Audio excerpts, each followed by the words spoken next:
পুরো মধ্যপ্রাচ্য জুড়ে বাজছে তৃতীয় বিশ্বযুদ্ধের দামামা। ইউক্রেন যুদ্ধ ঘিরে যুক্তরাষ্ট্র ও তার মিত্রদের সাথে পরমাণু যুদ্ধে জড়িয়ে পড়তে পারে রাশিয়া। এরই মধ্যে হতে পারে তৃতীয় বিশ্বযুদ্ধ। অন্যদিকে পশ্চিমাদের বুড়ো আঙ্গুল দেখিয়ে নিজেদের পরমাণু কার্যক্রম বিস্তৃত করার ঘোষণা দিয়েছে ইরান। এ যাত্রায় তারা পারমাণবিক অস্ত্র বানানোর পথে হাঁটতে পারে, এমনটাই আশঙ্কা অনেকের। এরই মাঝে চীন রাশিয়া থেকে পারমাণবিক জ্বালানির আমদানি ব্যাপক মাত্রায় বাড়াচ্ছে বলে খবর আসছে। সার্বিক প্রেক্ষাপটে এটিকে চরম উদ্বেগজনক হিসাবেই দেখছে আন্তর্জাতিক মহল। যুক্তরাষ্ট্র ও ইউরোপীয় দেশগুলোর বিরুদ্ধে চীন, রাশিয়া ও ইরান অক্ষ ক্রমশ আরো কঠোর অবস্থানে চলে যাচ্ছে। আর এরই মধ্যেই বেজে উঠেছে তৃতীয় বিশ্বযুদ্ধের দামামা। শুরুতেই জানিয়ে দিব এই সংবাদগুলোর শিরোনাম, এরপরেই থাকবে বিস্তারিত। এক বছরের বেশি সময় ধরে চলা যুদ্ধের পর এবার লেবানন ও ইসরায়েল যুদ্ধবিরতি শুরু। এরপরেই জানাবো ইসরায়েলে হামলার জন্য প্রস্তুতি শেষ করেছে ইরান, যে কোনো সময়ে হামলা। এদিকে ইহুদিবাদীরা অকল্পনীয় দাঁতভাঙা জবাব পাবে, ইরানের সশস্ত্র বাহিনী প্রধানের হুঁশিয়ারি। পরেই জানিয়ে দিব রাশিয়া থেকে বিপুল পরিমাণ জ্বালানি আমদানি, চীনের তাইওয়ানে হামলার প্রস্তুতি। এবং সর্বশেষ জানাবো যুক্তরাষ্ট্রের বি-52 বোমারু বিমানকে রাশিয়ার যুদ্ধ বিমানের বাধা। এতক্ষণ শুনছিলেন সংবাদ শিরোনাম, এবারে বিস্তারিত। তবে তার আগে প্রতিদিনের আপডেট আন্তর্জাতিক সংবাদ সবার আগে পেতে ভিডিওটিতে একটি লাইক দিয়ে চ্যানেলটি সাবস্ক্রাইব করার অনুরোধ রইল। লেবানন ইসরায়েল যুদ্ধবিরতি শুরু। এক বছরের বেশি সময় ধরে চলা যুদ্ধের পর এবার বিরতিতে সম্মত হয়েছে ইসরায়েল ও লেবানন। যুক্তরাষ্ট্রের মধ্যস্থতায় এই চুক্তিতে পৌঁছেছে দুপক্ষ। স্থানীয় সময় বুধবার ভোর 4টা থেকে এই বিরতি কার্যকর করা হয়েছে। ব্রিটিশ সংবাদ মাধ্যম বিবিসির এক প্রতিবেদনে এই তথ্য জানানো হয়। প্রতিবেদনে বলা হয়, মঙ্গলবার সন্ধ্যায় লেবাননের প্রতিরোধ যোদ্ধা হিজবুল্লাহর সঙ্গে ইসরায়েল যুদ্ধবিরতিতে সম্মত হয়েছে।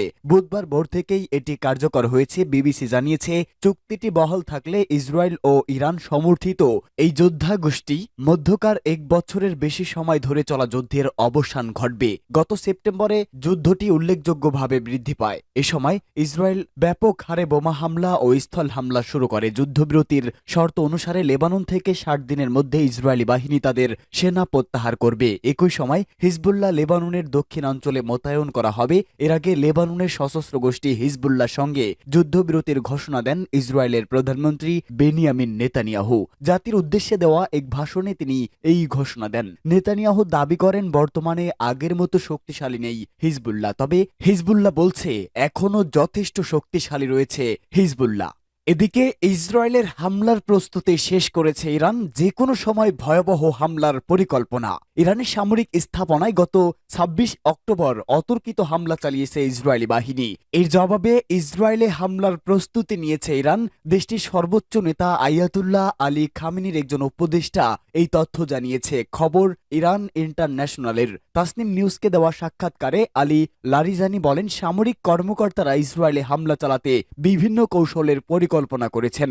ইসরায়েলি হামলার প্রতিশোধ নিতে গত মাস থেকেই হুমকি দিয়ে আসছে ইরান। গতকাল সাক্ষাৎকারে লারিজানি ইরানের বিরুদ্ধে অভিযান সহ মধ্যপ্রাচ্যে ইসরায়েলি কর্মকাণ্ডের জন্য যুক্তরাষ্ট্রকে অভিযুক্ত করেছেন। তিনি বলেছেন, ইরানের বিরুদ্ধে হামলার পরিকল্পনা করার সময় ইসরায়েল যুক্তরাষ্ট্রের সমর্থনের উপর নির্ভর করেছিল। লারিজানি বলেছেন, তারা কেন এমন করছে, এর কারণ হচ্ছে তারা ছায়া যুদ্ধকে বেছে নিয়েছে। এছাড়া লারিজানি যুক্তরাষ্ট্রের নবনির্বাচিত প্রেসিডেন্ট ডোনাল্ড ট্রাম্পের প্রশাসনের প্রতি আহ্বান জানিয়েছেন যে তারা যেন ইসরায়েলকে সমর্থন দেওয়া বন্ধ করে। ইহুদিবাদীরা অকল্পনীয় দাঁতভাঙা জবাব পাবে, ইরানের সশস্ত্র বাহিনীর প্রধান। ইরানের সশস্ত্র বাহিনীর chief of staff major general Mohammad বাকির বলেছেন, ইরানের প্রতিরক্ষা নীতি প্রতিরোধমূলক এবং যে কোনো হামলার দাঁতভাঙা জবাব দেওয়ার পক্ষে। উপযুক্ত সময়ে শত্রুর সর্বোচ্চ হুমকি মোকাবেলা করার বিষয়টি প্রতিরক্ষা নীতিতে গুরুত্ব পেয়েছে। ইরানের সশস্ত্র বাহিনীর প্রধান মেজর জেনারেল মোহাম্মদ বাকিরি সামরিক কমান্ডারদের এক সমাবেশে জোর দিয়ে বলেন, ইহুদিবাদী ইসরায়েল ইরানের বিরুদ্ধে হামলার মাধ্যমে ইসলামী প্রজাতন্ত্রের রেড লাইন অতিক্রম করেছে। এসব তথ্য জানিয়েছে মেজর জেনারেল বাকারি। তিনি বলেছেন, ইহুদিবাদীদের জন্য উচিত ইসলামী প্রজাতন্ত্র ইরানের সশস্ত্র বাহিনীর নীতি নৈতিকতা ও ধর্মীয় শিক্ষার উপর প্রতিষ্ঠিত এবং আন্তর্জাতিক আইনের ভিত্তিতে ভৌগোলিক অখণ্ডতা রক্ষার দৃঢ় প্রতিজ্ঞ। ইরানের সশস্ত্র বাহিনী শত্রুর জবাব দেওয়ার ক্ষেত্রে যেমন তাড়াহুড়া করবে না, তেমনি বিলম্বও করে না। সঠিক সময়ে সাহসিকতার সঙ্গে হামলাকারীদের নিখুঁত ও ভিন্ন ধর্মী জবাব দেওয়া হবে, যাতে তারা অনুশোচনা করতে বাধ্য হয়। ইসরায়েলের বিরুদ্ধে সত্য প্রতিশ্রুতি নামক দুটি অভিযানের কথা উল্লেখ করে জেনারেল বাকারি বলেন, দুটি অভিযানের কৌশল ও বাস্তবায়ন প্রক্রিয়া এমনকি ব্যবহৃত অস্ত্রের ধরনেও পার্থক্য ছিল। ইসরায়েলের সাম্প্রতিক হামলার প্রতিক্রিয়ায় ইরান যে জবাব দেবে তা ইহুদিবাদী নেতাদের জন্য অকল্পনীয় হবে বলেও তিনি উল্লেখ করেন। ইরানের সশস্ত্র বাহিনীর প্রধান গাজা ও দক্ষিণ লেবাননে দুই ফ্রন্টে ইহুদিবাদী ইসরায়েলের খারাপ অবস্থার কথা তুলে ধরে বলেন, লেবানন ও গাজা উপত্যকায় বেসামরিক নাগরিকদের উপর ব্যাপক অপরাধযোগ্য চালিয়েও ইহুদিবাদী ইসরায়েলি বাহিনী কোনো লক্ষ্য অর্জন করতে পারেনি। মেজর জেনারেল বাকারি বলেন, লেবাননে যুদ্ধের পেছনে দখলদারদের প্রধান লক্ষ্যই ছিল তাদের দখলকৃত অঞ্চলে অর্থাৎ দক্ষিণ লেবানন সীমান্তবর্তী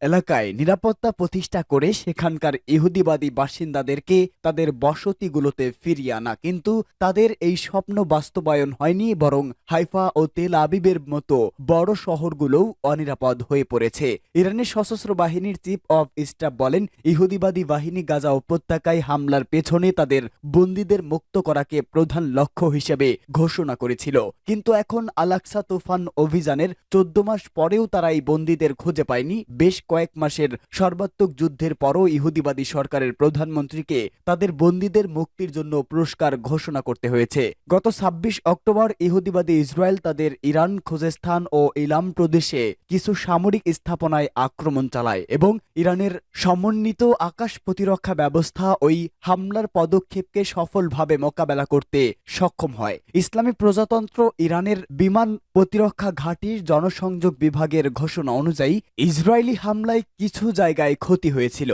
কাস্টমসের পরিসংখ্যানের বরাত দিয়ে রুশ গণমাধ্যম RIA নোভোস্তির এক প্রতিবেদনে বলা হয়েছে, চলতি বছরের প্রথম 10 মাসে গত বছরের একই সময়ের তুলনায় 3.2 গুণ বেশি পরিমাণ ইউরেনিয়াম কিনেছে চীন। এর আর্থিক মূল্য 849 মিলিয়ন মার্কিন ডলার। সেপ্টেম্বরের তুলনায় অক্টোবরে রাশিয়া থেকে দ্বিগুণ পরিমাণ ইউরেনিয়াম আমদানি করেছে চীন, যার আর্থিক মূল্য 216 মিলিয়ন ডলার। প্রতিবেদনে বলা হয়, এবছর রাশিয়া থেকে সর্বোচ্চ ইউরেনিয়াম আমদানিকারক দেশ হল চীন। উত্তর কোরিয়া ও দেশটি থেকে উল্লেখযোগ্য মাত্রায় ইউরেনিয়াম আমদানি করেছে বলেও জানানো হয়। সর্বোচ্চ আমদানিকারকদের তালিকায় তারা আছে তৃতীয় অবস্থানে। এবছর তারা 650 মিলিয়ন ডলার মূল্যের ইউরেনিয়াম আমদানি করেছে। চীন যে কোনো সময় তাইওয়ানের মূল ভূখণ্ডের সাথে একীভূত করার পথে হাঁটতে পারে। অন্যদিকে তাইওয়ান চায় স্বাধীনতা। এ নিয়ে চলমান উত্তেজনার মাঝেই চীনের বিপুল পরিমাণ পারমাণবিক জ্বালানি আমদানি তাইওয়ানে হামলা চালানোর প্রস্তুতি কিনা এমন প্রশ্ন জোরালো হচ্ছে। রাশিয়ার রাষ্ট্রীয় সংবাদ মাধ্যম RT নিউজ জানিয়েছে, 2022 সালে ইউক্রেন যুদ্ধ শুরুর আগে রাশিয়া থেকে সবচেয়ে বেশি ইউরেনিয়াম আমদানি করত যুক্তরাষ্ট্র। যুক্তরাষ্ট্রের পারমাণবিক চুল্লিগুলোতে ব্যবহৃত 1/4 ইউরেনিয়ামের যোগানদাতাই ছিল রাশিয়া। কিন্তু ইউক্রেন যুদ্ধের প্রেক্ষাপটে রাশিয়া থেকে কম পরিশোধিত ইউরেনিয়াম আমদানি নিষিদ্ধ করে ওয়াশিংটন। তবে বিকল্প উৎস না পেলে জাতীয় স্বার্থের প্রশ্নে 2028 সাল পর্যন্ত জ্বালানি ডিপোকে আমদানির ব্যাপারে কিছুটা ছাড় দেওয়ার ক্ষমতা অর্পণ করা হয়। তবে এরই মাঝে গত সপ্তাহে যুক্তরাষ্ট্র সব ধরনের পরিশোধিত ইউরেনিয়াম রপ্তানি নিষিদ্ধের ঘোষণা দিয়েছে রাশিয়া। এই পদক্ষেপকে যুক্তরাষ্ট্রের দ্বিমুখী ও স্বার্থ সন্ধানী অবস্থানের প্রতিক্রিয়া বলে উল্লেখ করেছেন তারা। বিশ্ববাজারে মোট চাহিদার 40% যোগান দেয় রাশিয়ার এই পদক্ষেপ যুক্তরাষ্ট্রের পারমাণবিক জ্বালানি খাতে ঘাটতি তৈরি করবে বলে আশঙ্কা দেখা দিয়েছে। যুক্তরাষ্ট্রের B-52 বোমারু বিমানকে রাশিয়ার যুদ্ধ বিমানের বাধা। বাল্টিক সাগর সংলগ্ন রাশিয়ার কালিনিনগ্রাদ অঞ্চলের কাছে যুক্তরাষ্ট্রের দুটি B-52 বোমারু বিমান রাশিয়ার যুদ্ধ বিমানের বাধার মুখে পড়েছে। গত সোমবার মার্কিন সামরিক উড়োজাহাজগুলো একটি মহড়ায় অংশ নিয়েছিল। তখন এই ঘটনা ঘটে বলে জানিয়েছে যুক্তরাষ্ট্রের একজন কর্মকর্তা। বাল্টিক সাগর অঞ্চলে যুক্তরাষ্ট্রের বোমারু বিমান দুটি ফিনল্যান্ডের সঙ্গে যৌথ মহড়ায় অংশ নিয়েছিল। এই মহড়ার করার এক পর্যায়ে সেগুলোকে বাধা দেয় রাশিয়ার দুটি সু-27 যুদ্ধবিমান। যুক্তরাষ্ট্র ও ফিনল্যান্ড দুই দেশই পশ্চিমা সামরিক জোট ন্যাটোর সদস্য।